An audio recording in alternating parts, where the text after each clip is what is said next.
Welcome to Vermont Today. I'm Terry Jeroloman, and my co-host for this episode is Anjou-Marie Whelan. We're going to talk about the MayDay 2013 demonstrations in Montpelier.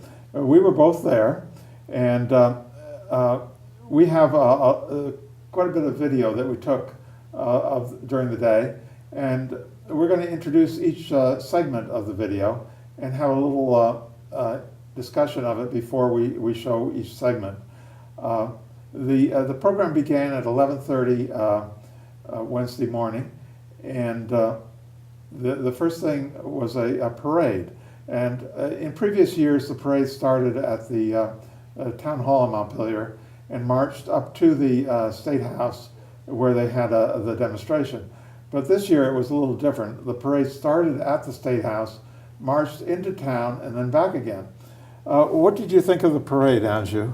Oh, the parade was fabulous. You know, it was a beautiful day. It was very sunny, and we had many different organizations representing themselves there that day. I thought there was a large amount of people that turned out also for the parade. This was the first time that you were in Montpelier for MayDay, isn't it? Yes, that's the first time I'd been to Montpelier for MayDay, and also the first time I'd seen the state capitol inside and out. I've been there, this was my 5th year, I think. The 4 previous years, the theme of the demonstration was healthcare as a human right. But this year, because the healthcare bill has been passed and that program seems to be on track, the theme was put people's first, which also includes healthcare, but it includes many other things, like, for instance, the end-of-life choice bill, which was being debated in the legislature at the same time that we were there for the demonstration. So shall we show our audience some of the footage that we took of the parade? Yes, that's maybe the start of it, and then we'll segue into the puppet show, I believe, after. And also the demonstration on the Statehouse steps. We have a lot for you, so stay tuned. But here's the parade.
As you can see from the video, people coming back from the parade were directed up to the Statehouse steps, and large signs like the one behind us were placed in front of people, and behind everyone there was a lectern for speakers, and we positioned our camera in front of everyone and photographed and recorded some of the speech.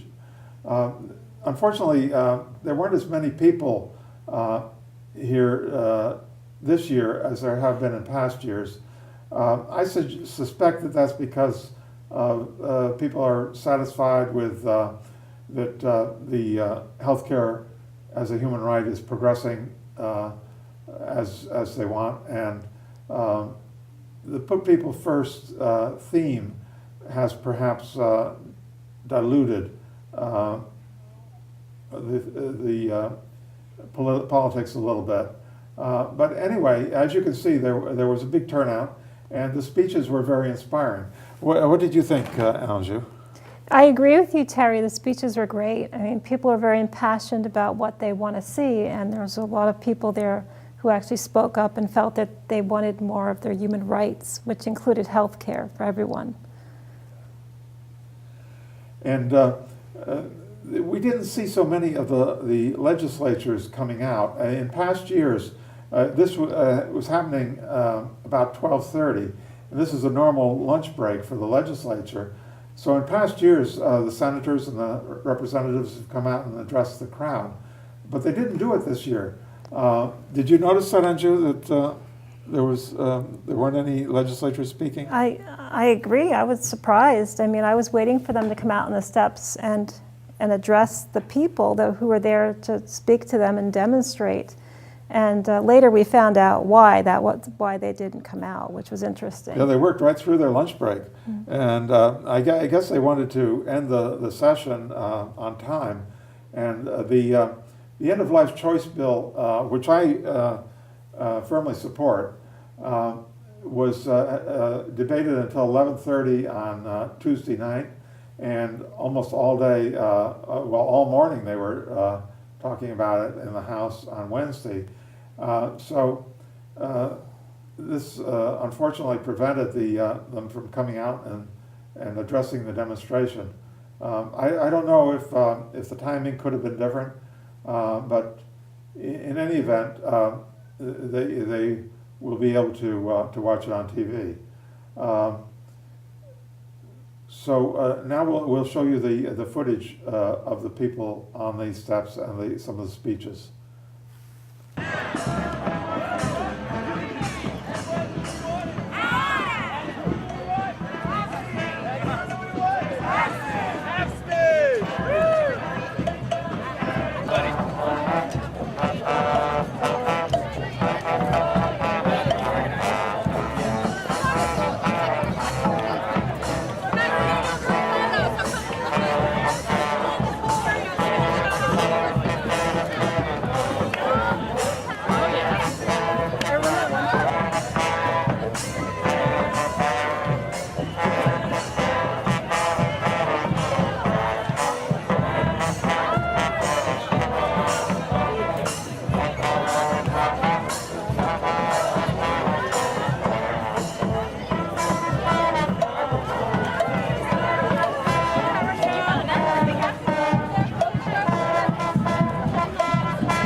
up over there.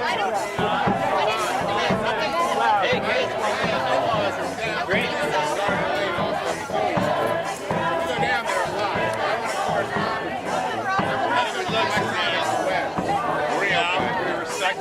And I'm real. I want to hear that. We're going to do a big group photo if y'all want to get up in it over here.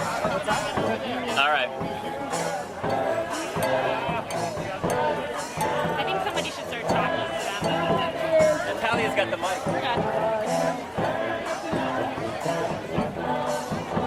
All the way up, group picture.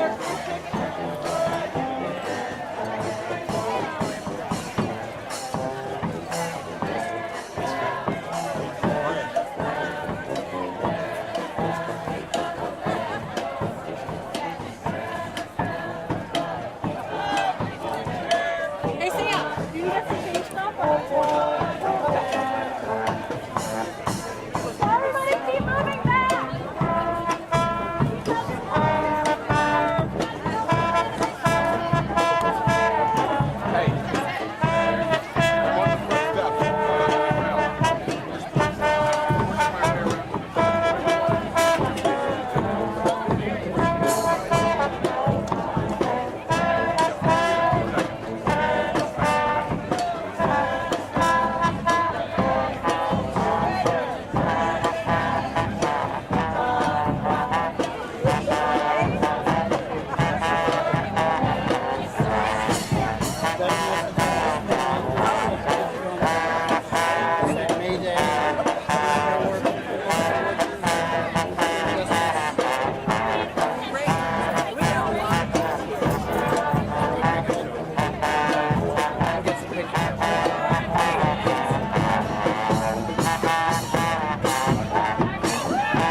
everyone. You good, Matt? Yeah. No banners? Yeah, one with no pin. I think we should. It's too much. It's too much, yeah. Oh, come on. Let's just. No, okay. All right. All right, we're done. You want to try it? Okay.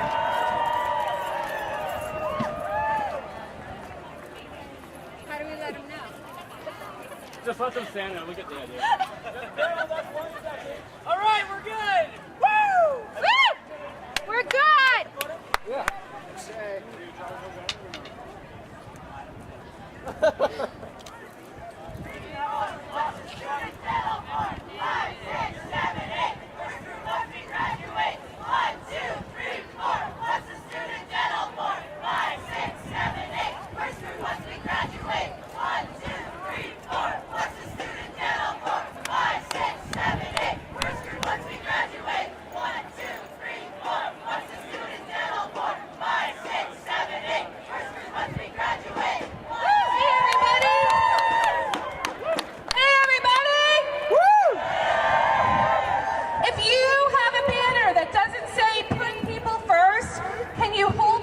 So we can see all of your wonderful faces in a photo.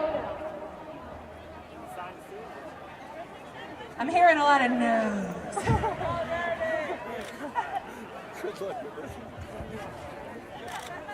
All right, folks, so we want to do one last picture with the Put People First banner and your beautiful faces. So can we please put the other banners down for one beautiful photo? Queremos hacer una foto con el mural del pueblo primero, entonces por favor, por un momento, si queremos bajar los otros avisos, hacemos una última foto y continuamos. Gracias. So can we please just put down all the other banners for this one photo? Thank you.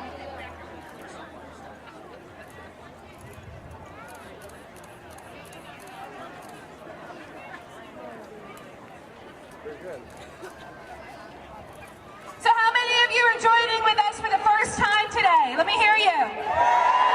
Wow. And how many of you have been here more than once? How many of you are here to put the planet and the people first?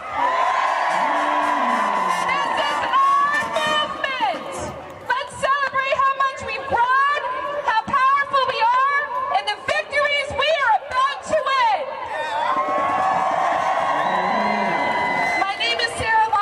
And I'm a person with a psychiatric disability, and I'm the director of the Vermont Center for Independent Living. I've struggled to fit in a world that did not accept me for who I am.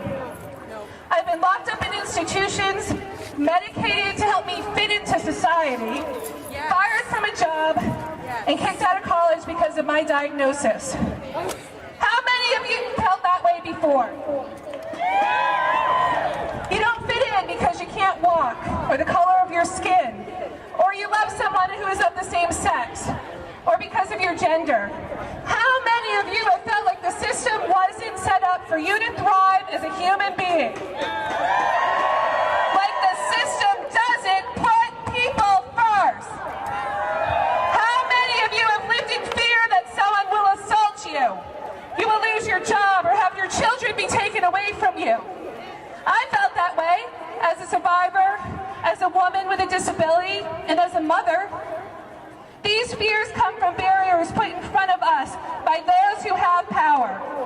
We have a long road ahead and we are on our way. We are organizing, we are growing in numbers and in power, and we are realizing our full human rights.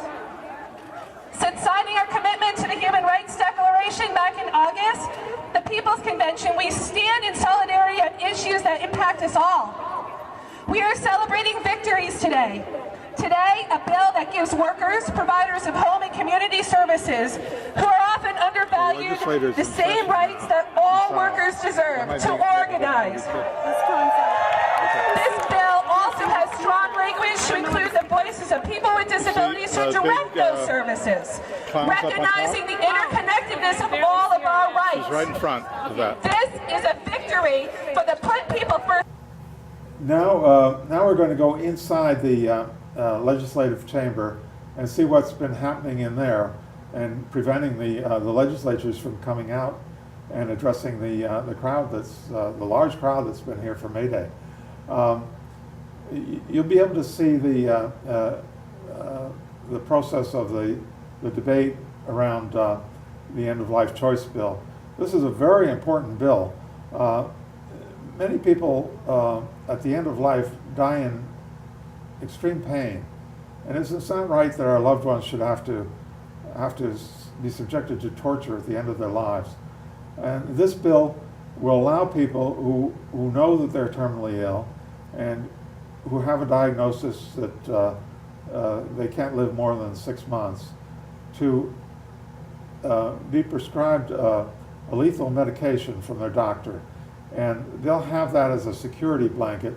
And if their pain gets too great, they can take it and end their life before they have to be subjected to extreme pain. Some diseases just are not amenable to painkillers. For instance, bone cancer, no matter how much painkiller the doctor gives you, you're still going to be in pain unless you're totally unconscious. And then when you wake up, you're going to be in pain. So this is a very important bill, and I'm glad that the legislature remained in session to debate it, even though it prevented people from meeting their legislature during the demonstration. So Andrew, we both went inside and sat in the House chamber and filmed some of the proceedings. What was your impression coming there for the first time? It was very interesting. You know, I'd never seen the inner mechanism of how they try to pass these bills, and it was quite an education for me. You know, I could see how hard everyone was working to pass it, but I also experienced what a slow-moving process it appeared to be. The body was overwhelmingly in favor of the bill. At one point, there was a vote of 90 to 60 in favor of the bill. But nevertheless, different House members introduced amendments. There was one amendment after another, and there were ridiculous amendments by people who were opposed to the bill and just introduced to delay the bill. And it was so frustrating. Didn't you find it frustrating, Anjou? I found it extremely frustrating, and in this day and age, I didn't understand why they couldn't streamline that process. It also seemed like a lot of the information they were dispersing seemed just unnecessary. It just, at one point, I think they were just dragging it out to try and wind the clock down. So I felt that was a waste of time and extremely frustrating. Just get to the vote, pass it or don't pass it, but resolve it, don't drag it out. But fortunately, before the end of the day, they did pass the bill, and now it goes to back to the Senate, which has already passed the bill in a different form, and the two houses will have to work out some sort of compromise. I'm hoping that they will be able to do that before the end of the legislative session. Well, one nice thing was that in the Vermont legislature, it's the people's house, and just we as ordinary Vermonters were able to go into the chamber, and in the very front of the chamber there's a row of very comfortable chairs. They're even more comfortable than the chairs that the House members sit in. And we were allowed to sit in those chairs, and we had a lovely view of everything, and we had our camera, and so we took the pictures you're going to see in just a minute. But Anjou, what did you think about our seating? Oh, they were like mini thrones. But it was also interesting that some of the representatives came up and sat next to us because those chairs were more comfortable. And that was interesting. We got to dialogue a little bit with some of the representatives also off camera. Yeah, I thought that was really special too. I think it's only in Vermont that you would be able to be so close to the legislative process. All right, let's look at some of the video that we recorded in the House chamber. Over 144,000 citizens, 68 years of age and older. And whereas our state is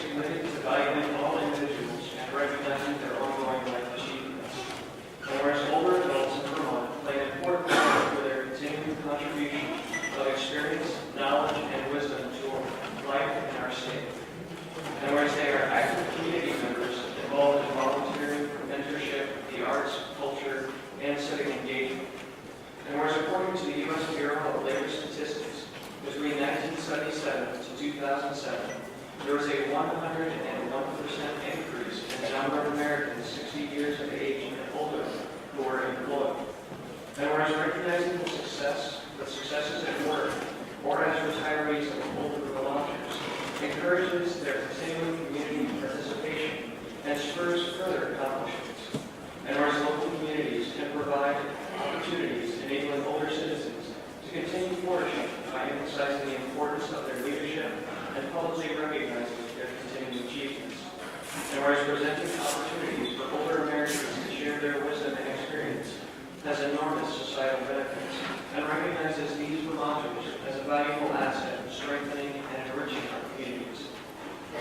Now therefore be it resolved by the Senate House of Representatives that the General Assembly designates May as Older American Month in Vermont. And be it further resolved that the Secretary of State be directed to send a copy of this resolution to the Vermont Association of Area Agencies on Aging Incorporated in Barre, Vermont. Okay, further reading of the resolution, the question is, shall the House adopt the resolution on its part? You ready for that question? So all those in favor signify by saying aye. Aye. Opposed, nay. The ayes are out. The ayes have it. We adopt the HCR 139. HCR 140 is House concurrent resolution designating May 1, 2013 as Poverty Awareness Day in Vermont, offered by Representative Stewart, McDonough, and others. Please listen to the reading of the resolution.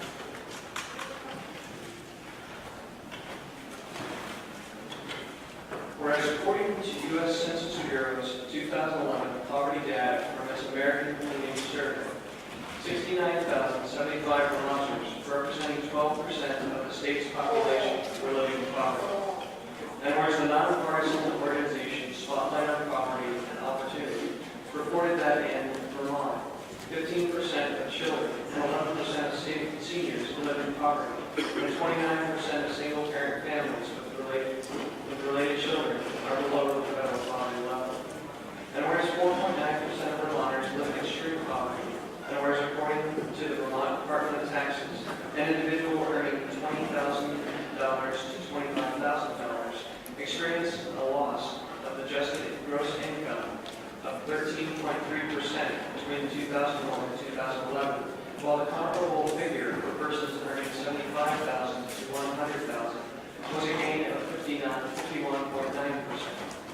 And whereas as reported in the very Montpelier Times-Argus, the National Low Income Housing Coalition and the Vermont Affordable Housing Coalition recently released a report, Out of Reach 2013, which estimated that 63% of Vermont renters cannot afford $964 in monthly fair market price for a two-bedroom apartment. And whereas Vermont's childhood poverty rate has increased 50% during the past decade. And whereas according to Hunger Free Vermont, 13% of all Vermont households are food insecure. 22% of the state's children under age 18 live in food insecure households, and 12,290 Vermont children depend on food shelves each month. And whereas individuals who are dedicated to reducing and ultimately eliminating poverty in Vermont are gathered at the Statehouse today, May 1st, 2013, to inform legislators about the existence and ramifications of poverty in Vermont. Now therefore be it resolved by the Senate House of Representatives that the General Assembly designates May 1st, 2013 as Poverty Awareness Day in Vermont. And be it further resolved that the Secretary of State be directed to send a copy of this resolution to the Lake Champlain Regional Chamber of Commerce, the Vermont Chamber of Commerce, the Vermont Business Roundtable, and Vermont Businesses for Social Responsibility. Okay, further reading of the resolution, the question is, shall the House adopt the resolution on its part? Are you ready for that question? If so, I think I'll photograph this Senate chamber too. Aye. I'm here in the Old North End of Burlington, Ward 3, with our representative, Curt McCormack. Curt, your district is 3-3, right? Yes. Ward 3 is the principal part of that, but it also includes parts of Ward 2. Actually, the district is 6.3, or 6-3. 6-3, right. I should remember that, having been a former ward clerk, but it's been a couple of years. We were all in Montpelier for the MayDay demonstrations just a little while ago, and you were there in the chamber while we were photographing part of the debate. They were debating at that time the the end-of-life choice bill. And all of the demonstrators were out in front. In past years for the MayDay demonstration, the legislators have come out and addressed the demonstrators. But this time, everybody, they worked right through the lunch hour. And so the legislators weren't able to come out and talk to the people. But would you like to say something about what was going on with the bill? And I believe that while we were there, Curt Wright was introducing an amendment. Well, a lot of things were going on. There were a number of amendments offered, and it was a difficult bill. It's one of those bills that is not partisan. People feel strongly on both sides. There were a lot of personal stories. Legislature is different for me. That's one of the things that are different nowadays than the old days. There's a lot of personal stories, which is not always the best thing for debate, and that bill lent itself to that big time. So we had a lot of stories of people who had loved ones deceased and talked about that experience, what those experiences were like, and they informed their decision about how to vote on it. I'm a supporter of it. Curt Wright's amendment was an interesting one, a challenging one to some people, but not to me. His amendment would have created a referendum statewide on just this question. And that may sound sensible. Why not have all the people vote on it? You speak with you, the legislature can be informed by that. But we're informed by people's points of view in all the other matters. And when you put a referendum out there, if you look at other states that have that in their constitution, California, Maine, Massachusetts are three that come to mind, they get down to a short race with one question that's all in the media. So it's whoever raises the most amount of money is usually the deciding factor. And I really dislike that. It's one of the reasons I voted against the campaign finance bill the other day. I don't like when spending gets so high, because the winner can be the person who raises the most amount of money. And I think, ironically, I think the Supreme Court made a mistake. I think that if you and I are running against each other for office, the same office, and you're able to raise, say, twice as much money as I am, it's my freedom of speech that gets curtailed by that, not yours if we limit it. In other words, if you're allowed to raise, let's just say for the sake of discussion, $10,000 for a house raise, which is about what I raised, and I raised the least of the four of us in all raise. If we limit that to $10,000, the court says you can't do that because your freedom of speech is being curtailed.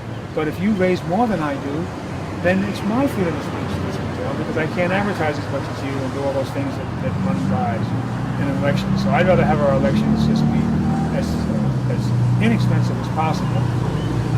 And it's the same thing with Curt Heights. We have the same first name, Curt Heights. Yes. I think he spells it with a K, though. He does, and I'm a C. But we have very different politics, so that's why I do like to make the distinction, which I'm sure you guys as well. So his amendment may sound sensible, but to me it wasn't. And we certainly know how people feel. I think on that particular bill, I probably received at least 20 emails and telephone calls. I agree with you about campaign finance. The principle of democracy is one person, one vote. But now in America, it's become $1, one vote. And I think that's very wrong. But Curt Wright's amendment, there were so many amendments there, and I think there was something like 30 amendments. And the chamber debated on Tuesday until 11:30 at night, and then again on the people that were against the bill seemed to just try to wear it down. And none of the amendments passed. There was an overwhelming majority in favor of the bill. I believe at one point it was 90-60 in favor, and or against the amendments. But Curt's proposal to put it on the ballot, that would have thrown out. I sat in the Senate chamber for 2 whole days listening to the debate, and there were testimonies. Public had an opportunity to testify before the 2 committees, first for the Senate and then again for the House. And that was another 2 days of work. And then there were 2 days of work in the House debate with the amendments. And all that would have been wasted if Curt's amendment had passed. So even though Curt didn't specifically say he was opposed to the bill, it was a very negative thing which he did, and I was disappointed in him. How has it been going in the House generally? I understand that on Wednesday night we finally passed the bill. What are the prospects now for it? I actually don't know its status. I know it was debated in the Senate. A bill goes back and forth. If there's changes, if the second body, if the House takes a Senate bill that's passed the Senate and makes no changes and then passes it, it goes directly to the governor. It's finished, but we seldom do that. The House usually has a change to a Senate bill and vice versa. So this bill was very much changed in the House, and I think very much improved. I think we really did respond to the critics of it and put in a lot of safeguards, as you know. It's quite a process, a lot of checks before somebody can have physician-assisted suicide. Those questions have to be looked at by the Senate, and they were being looked at. And I actually don't know exactly where we are on it, but I believe they reached a compromise in the Senate and agree with it. And it may have actually passed it. By the time this airs, it will be passed. I think as of now, I think it might actually be passed. I think it's going well. It's going to pass. So the legislative session ends on Monday, doesn't it? Well, maybe it was supposed to end yesterday, and it didn't. So when I say supposed, it's very difficult to end the session, and this is something that, frankly, I think the media makes a bigger deal about than it is. There's a lot of bills still pending the last day of any session, and if those bills are important to somebody, and some of them are always important to me, and my constituents, I'm willing to stay as long as it takes to pass them, or to kill them, whatever the case may be. A lot of work. The end of the session is actually extremely productive, much more productive than earlier on. That end-of-life choice bill, though, is probably the most important bill of the whole session. It would be really a tragedy if that were put off until next year. As I hope that it will get to the governor's desk and be signed before the end. Yes, well, my brother is in the Senate, and he's very active on this bill, as you know. And I had dinner with him, I think that was Wednesday night, and I think they had gotten it through what we call second reading. So I think it's actually passed. And as we speak, I think it's probably at the governor's desk. Well, that's really good news. I did an interview with Peter Shumlin before he was first elected governor, and he at that time supported the bill, so I'm confident that he will sign it. Now, the member from Burlington, Representative Wright, moves to amend the bill as found in today's calendar on page 1641. Thank you, Mr. Speaker. Mr. Speaker, having just walked in from the Transportation Committee, I remember what I'm doing. So, Mr. Speaker, this is a pretty basic, though big, but basic amendment, which is to send this bill to a referendum vote on the entire state of Vermont in November 2015. Mr. Speaker, last night, we heard on the House floor speeches from the cross-party lines, which were emotional, passionate, and at times riveting. And clearly this bill invokes a lot of emotion, understanding. We're talking, everybody in this room has a story, not everybody there, but many did, about someone that has died in their family or in their life. And many times we've had a very uncomfortable death, and it's not, it doesn't become easy to deal with. But Mr. Speaker, we have a process in Vermont that some people don't even know about. I've had representatives come up to me and say, are we able to do this? Actually, we are. We rarely do it. The last referendum that the legislature put on the ballot was 1977, dealing with the lottery. We have done maybe 30 or so over the history of the state of Vermont. We are able to do it. Citizens can't do it. Citizens and cannot be binding on the legislature. Legislature, we're in a position now where we got a vote last night, and we know that it's going to pass today. By probably a similar argument as was last night. It may change by a few votes, but it's going to pass by somewhere around 20 votes. And we're going to have about 40% or so of the House that is going to be very opposed to this, and somewhere around 60% that are going to support it. Where then it is going to go off to a room down the hall to face a very uncertain future. And frankly, what the supporters of the bill, I think it ought to be a great concern, is to think that we're going to pass this, it's going to get over to the body, the next body, the junior body.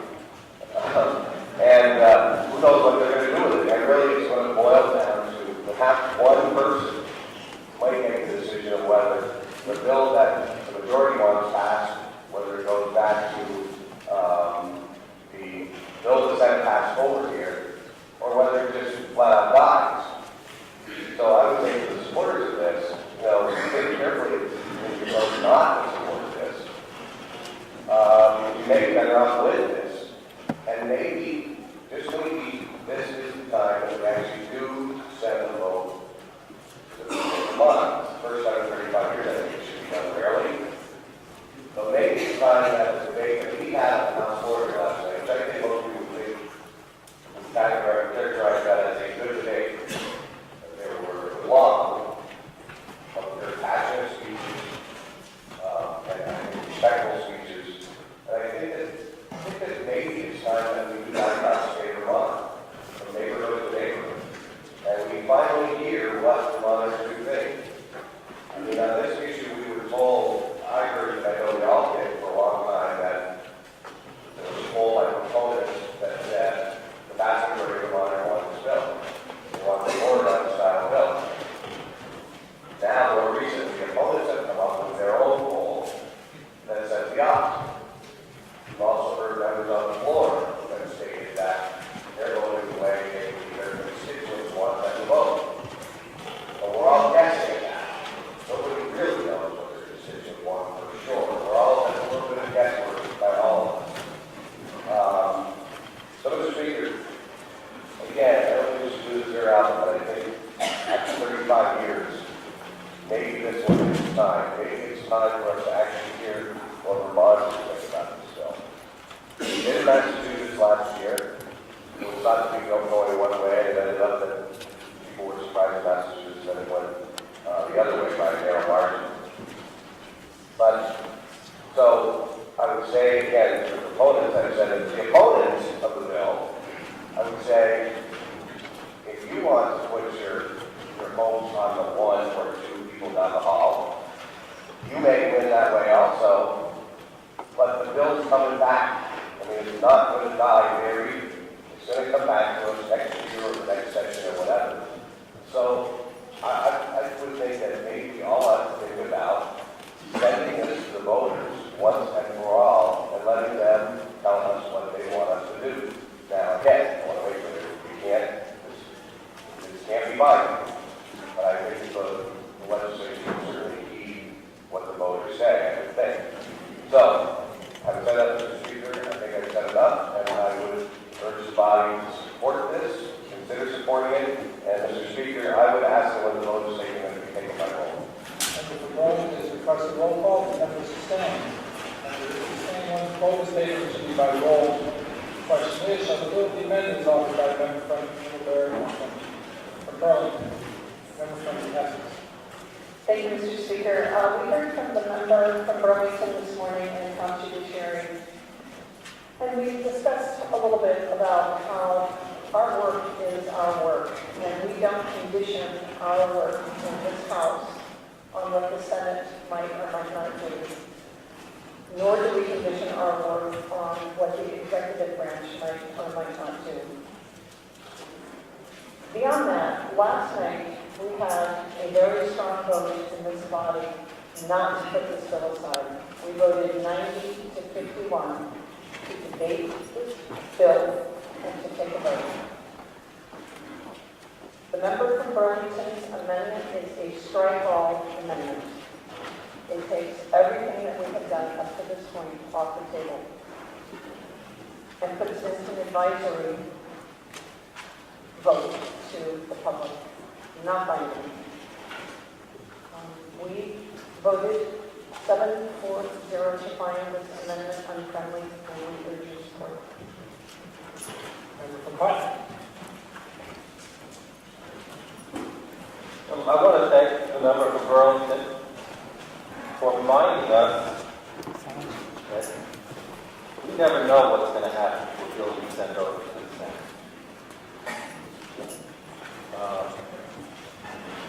This bill may wind up in a way we might not like to, but I think he made a good point. We just don't know what happens over the other body.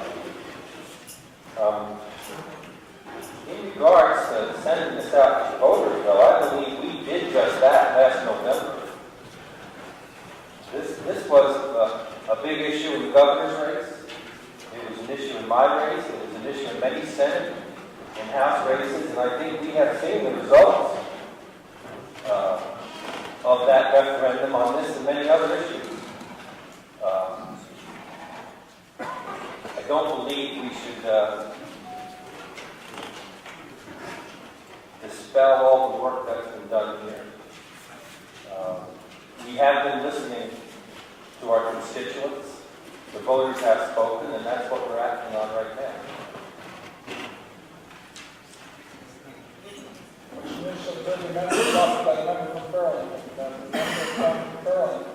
Thank you, Mr. Speaker. Mr. Speaker, just comment on a couple of things. Mr. Speaker, this is not just like any old bill. I'm sorry. It just isn't. It's bigger than most bills. Any old bill wouldn't have the debate that we had before last night. Hours and hours of debate. Incredible passionate speeches.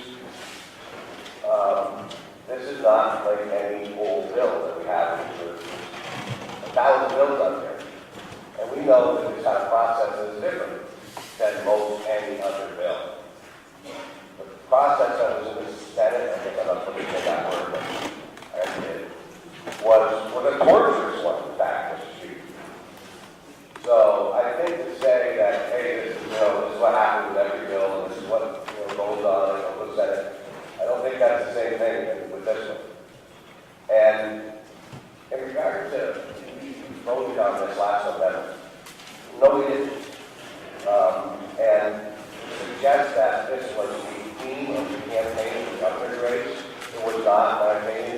And in fact, if you go back and look at other elections in the past, Mr. Speaker, you could find races where former Governor Douglas won, despite having a position not on this bill, perhaps, but on other bills that Vermont felt differently on Vermont Yankee, for example, and other things.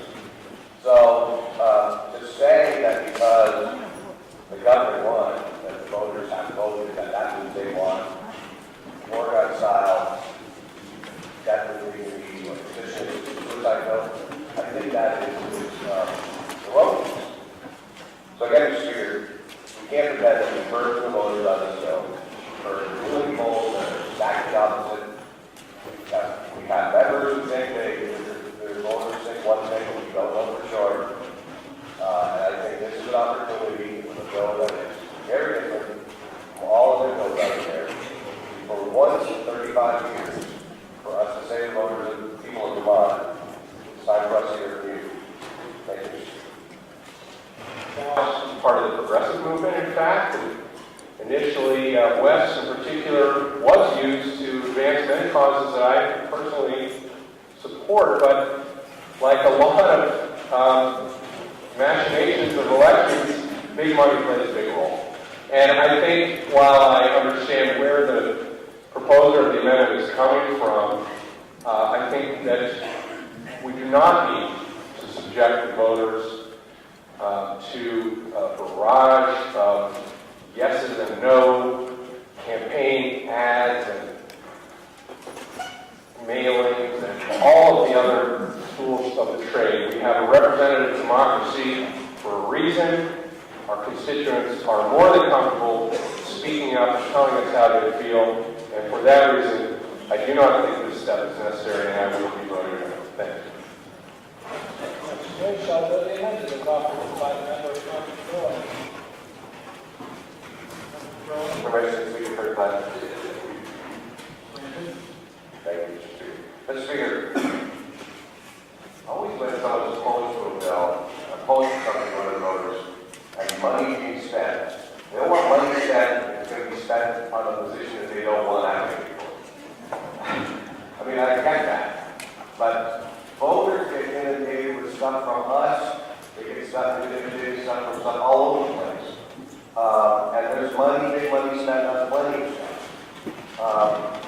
We are going to have a proposal on the House floor in a few days, which is going to propose that super PAC contributors can't get more than $5,000 to the super PAC. So I'm guessing going to this House that 80% of the chance of passing. So that may not exist in the future anyway. But I'm not afraid of having a vigorous debate with both sides being able to put out ads, etc., or whatever. Because it happens on every other issue we take up. So to suggest that we shouldn't do it because somebody's going to spend the money, believe me, both sides will spend money. Resolution shall be amended as offered by the member from Burlington. You ready for the question? If so, the clerk shall commence to call the roll.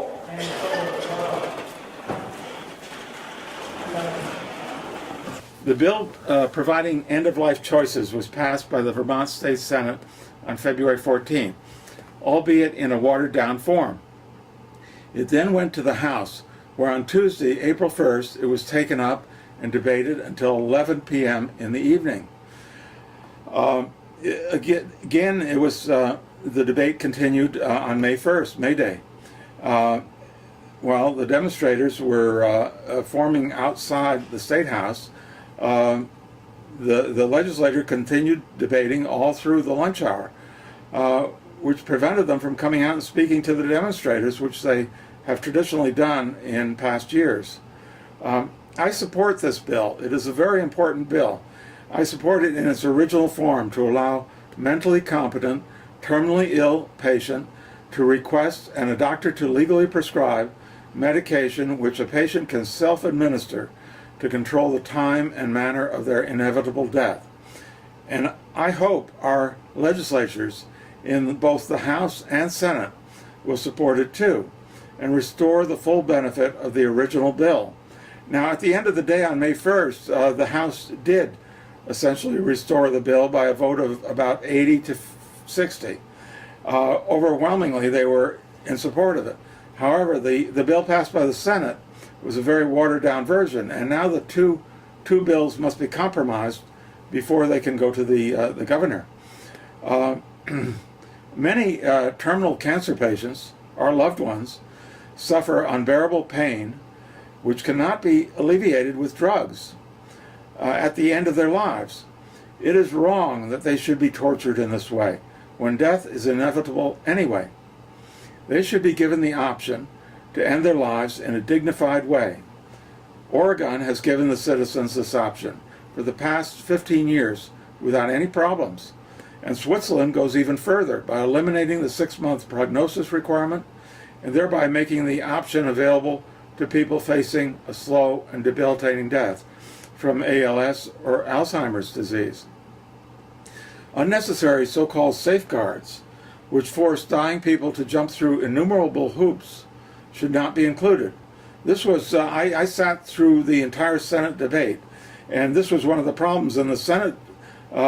People objected to these safeguards, and the bill would have passed in its original form, I believe, if there had not been so many so-called safeguards introduced by presumed supporters of the bill. So I would like to compromise a little on the safeguards and preserve the essential heart of the bill, which is to allow a dying patient to choose the time and method of their death.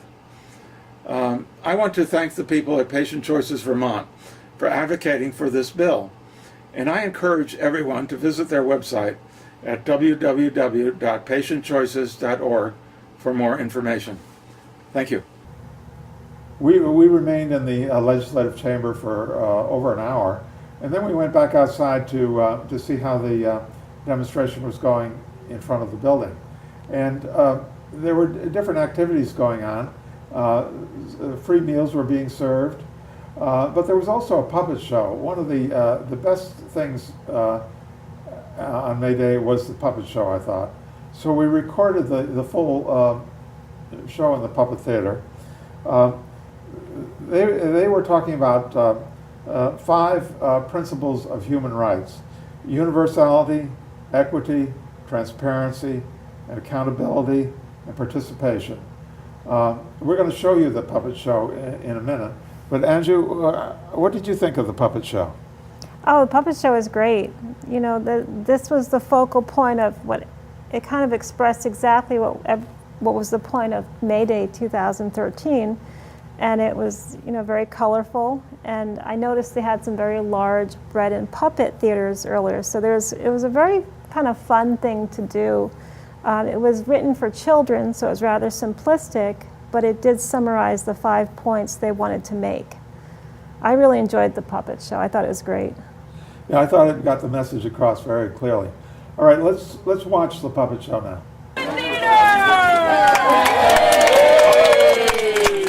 Welcome, everybody! Are there people out there? Yellow, orange pen. You're waiting for us to start. Okay. Hey, everybody, how you doing? Can't hear you. Thank you for coming to hang out with us today. My name is Reed. Hi, Reed. Hi, Reed. Hi, Sharon. For this important bill. Thank you very much. Have a great time. Well, I'm here because my parents said it was really important for me to see how people come together and help each other. Me too. And I also came to enjoy the music and the food and the activities that are going on. Have all of you had a chance to visit the different booths? Yeah? Yes. Some of them. Hey, did you get a chance to march in the rally earlier? Yeah. I sure did. It was so much fun watching all those people march down the street with their signs and music. What was your favorite part? I love the music and the songs. I wish there was a way I could learn them better. I have an idea. We could ask our friend Erica to help us teach us some songs. Will all of you help us in learning the songs? Woo! Erica! Come on, help us get Erica! Two volunteers. Who wants to hold the poster? Awesome. Excellent. Come on up. This is a song that has some clapping, so you might want to get your hands ready.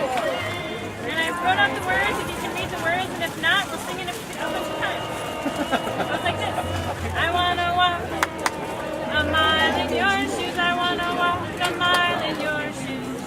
I want to know what you think and what you feel, so I really want to walk a mile in your shoes. I want to walk, sing with me, a mile in your shoes. I want to walk a mile in your shoes. I want to know what you think and what you feel, so I really want to walk again, a mile in your shoes. I want to walk a mile in your shoes. I want to walk a mile in your shoes. I want to know what you're thinking, what you're feeling, so I really want to walk a mile in your shoes. I want to walk. Come on, everybody! A mile in your shoes. I want to walk a mile in your shoes. I want to know what you're thinking, what you're feeling, so I really want to walk a mile in your shoes. I want to walk a mile in your shoes. I want to walk a mile in your shoes. I want to know what you're thinking, what you're feeling, so I really want to walk a mile in your shoes. Woo! Yeah! All right. So speaking of the march, what does it mean when people come together and march in the streets? People are coming together because a lot of us are dealing with the same thing. And by coming together, we can change things for the better. Have any of you ever needed help before? Have you ever asked for help from a parent or a teacher? We come together because it's better to do things together than to do them alone. I know that me and some of my friends need help sometimes. I know some of my friends have a hard time paying attention to school because they're hungry. Well, Sharon, My family sometimes struggles too. Last year, we had to move, but we didn't know where we were going to go. Luckily, the homeless shelter took us in until we found a place. I'm happy we found a place. Wouldn't it be nice if we could all help all people? All of us need to be able to eat, have a home to sleep in, go to school, and be able to see a doctor and get better when we're sick. I get it now. So we're here today to show that we care about all people, that we care about our planet, and that we want to help and make a difference. That's right.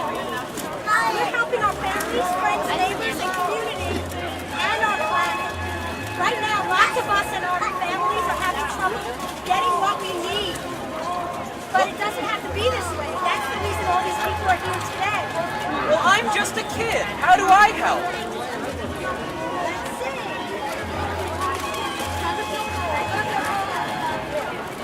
Just because we're kids doesn't mean that we don't have a voice.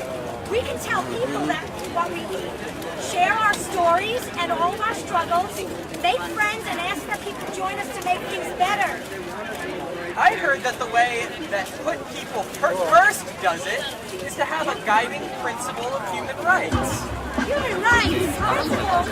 What do you mean? Like the people who run our schools? No, not like the principle in school, but like guiding principles, like for the habits of hearts and minds on how to treat other people and things like that. Kind of like rules? Well, kind of, but not really. It's more like a guide, a way to help us see things in a different way, to support all our human rights so we can live a happy life. We all have human rights. Me too? Yes, you too. So what are these principles? Well, there are 5 of them. The first one is universality. Universality! Which means everyone is in and nobody is left out. Can all of you say universality? Universality! Oh, I understand that one. Oh, it's like a big Like salad. yesterday, I was at recess playing, and one of my classmates wanted to play the game with us. Some of my classmates didn't want a girl playing, but I said she had the right to play too. That's right, Sharon, and you did the right thing. Nobody likes to be left out. We want everybody to be able to play, have food, and have a home. All those things. Everybody in and nobody out. Can you help me remember this? Repeat after me. Everybody in, nobody out. Cool, I'm learning a lot. This is great. Bummer to be nobody left. The next principle is equity. Can you say it? Equity. Equity! What does that mean? It means money in the My bank, dad baby. told me it's when people get what they need. It's also about giving what they can.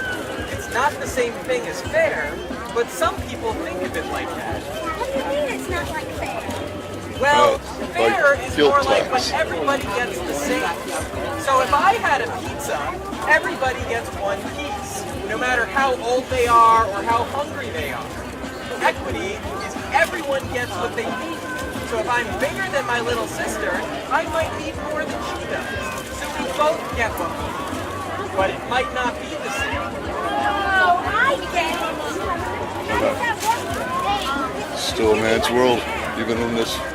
Well, I one time went with my friend to a bake sale. The sign said I could donate whatever I could. So I had $1 to give, but the person behind me had $3 to give. So we gave what we had, but got what we needed. I love bake sales, don't you? Yes! It would be nice if everyone would be able to give what they can and get what they need. Then maybe we wouldn't all fight so much. So tell me, what's number 3? I can't wait to hear the next one. Transparency is the next principle. Can you all say transparency? Transparency! I'm a parent, you're a parent. Transparency in these terms is about being able to understand stuff. Sometimes people, especially adults, say and do things that I can't understand. If I don't understand something, how am I supposed to know what to do? Yeah, like in my math class. I'm so confused there. Yeah, sort of like your math class. As one of our principals, we ask that people who are making decisions for us make it transparent and very clear so we can all understand what is being said. That makes so much sense. I always wish I understood things, but if people made it easier to understand, then maybe I would. That sounds great to work on. Maybe I can ask my teacher to do some of that. Sharon, you're so funny. So the fourth principle is accountability. Can you all say accountability? Accountability! Oh, I know one accountant my mom has, a tax fund. They deal with money, right? No, Sharon. Actually, the principle is accountability. Oh, The ability to be held accountable. Well, my brother tells me I'm never accountable for my actions.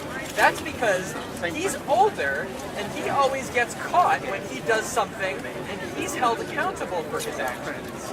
Accountability is holding someone responsible for their actions.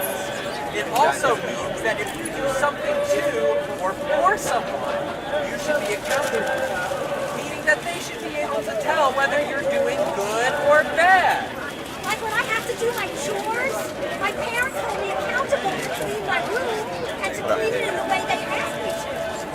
Yeah, that's exactly what I mean. Sometimes it's hard to be held accountable, but I think it's good, and it helps build good friends. It also makes sure that we're doing what is good for those I'm doing it for. Well, it's time for the last principle. Are you ready? Last principle. The last one is participation. Can you say participation?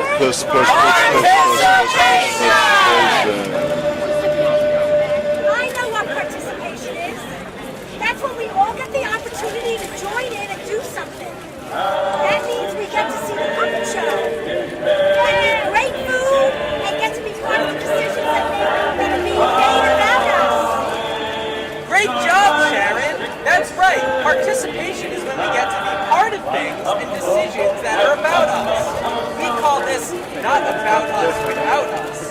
But everybody say, not about us without us. Not about us without us. This means that if decisions are being made about us or things we have to do, we should be able to be part of the talk and be able to give our input. This is a great idea. I feel like because we're kids, nobody cares about what we have to say. No one listens. But I don't remember being part of any decision being made. Sort of like the talk about bringing tar sands into Vermont. What's that? Well, all I know is that somebody, I'm not sure who's talking about building a tube in our grounds that will carry yucky stuff through our communities and will be harming and destroying our beautiful lives. Who told them they could do that? Nobody asked me. Me neither. And I There's no conceivable. about why things that matter to us or affect us. That's not cool. Well, the Put People First movement is trying to change all that. How are they going to do that? Well, first of all, this is a huge event. Instead of it just being about those people in the building behind us, with all the gold top and adults, they want us to be part of the movement too. They want it to be a family-friendly movement, so everyone can learn and help. Oh, that's why they have the youth tent too, right? I think they heard they have some stuff at other tents too, because we're part of this too, aren't we? That's right. That's right, Sharon. So everyone, do we remember the 5 principles? Was I supposed to? I forgot them already. Sorry. Don't worry about it. Let's go over them again. First, universality. Universality. Everybody in, nobody out. Everybody in, nobody out. Second is equity. Everyone gives what they can and gets what they need. Can you say equity? Equity. Third is transparency.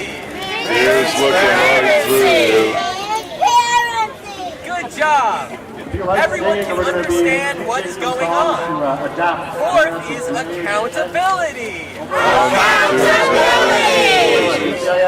People are responsible to the people they ask to do something. And lastly, participation. Participation. Good job. Everybody gets the chance to participate as best they can. Just like this great audience. Now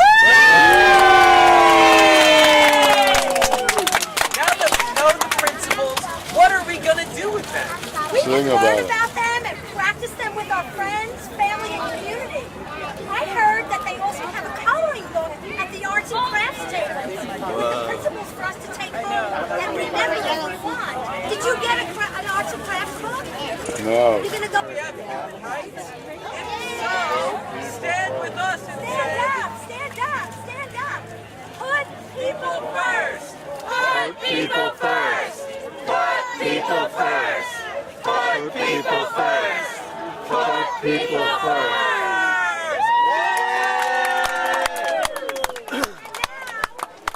After the puppet show was over, it was getting too long toward 3 o'clock, and the people were starting to go home. But there was a separate demonstration in front on Main Street, in front of the building, opposing Vermont Yankee and asking that Vermont Yankee be closed. That was rather interesting. There was an accordion player and singers, and we're going to show you some of the footage there. I campaigned with Peter Shumlin 3 years ago in his campaign for governor to close Vermont Yankee, and I'm hoping that it will close.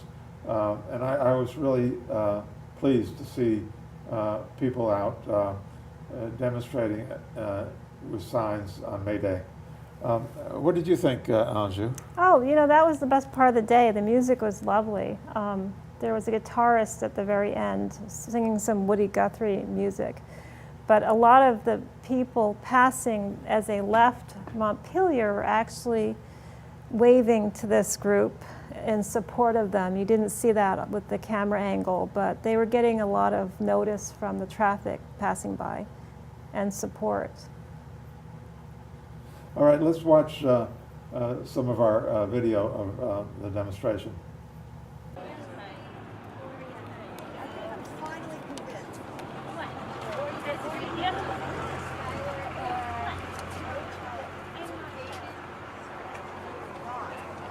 Brian.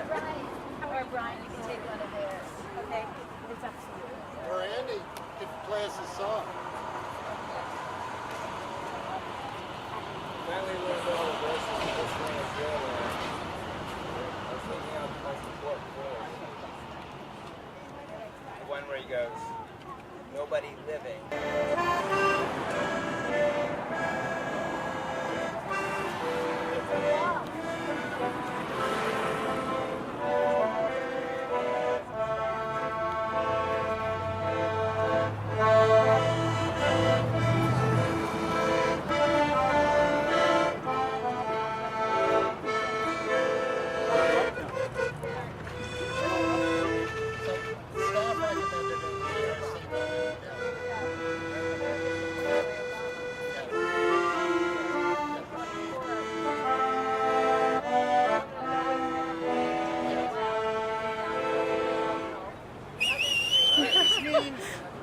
Shut them down. What were you playing? That was pretty. Kind of like Vase Meat. It's a klezmer song. Oh, it was beautiful. I'll play it again.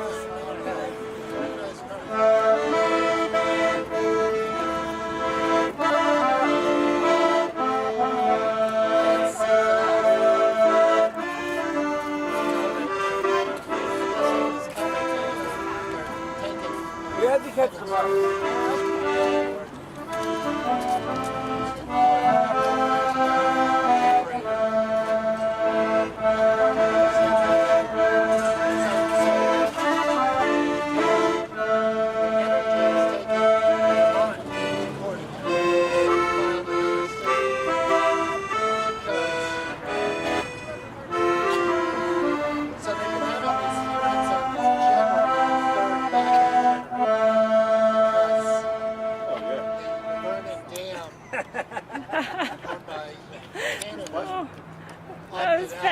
that concludes May Day 2013 in Montpelier, Vermont. In future shows, we'd like to follow up with some of the people who attended and see how they're faring with their endeavors for human rights. Thank you, Anjou. This is Anjou's first time as co-hosting Vermont Today. She's going to be producing her own show called Burlington Today, so you can watch that, look for that on TV also. But we want to thank all our listeners for tuning in today to Vermont Today, and we look forward to seeing you again next month. Thank you. Thank you.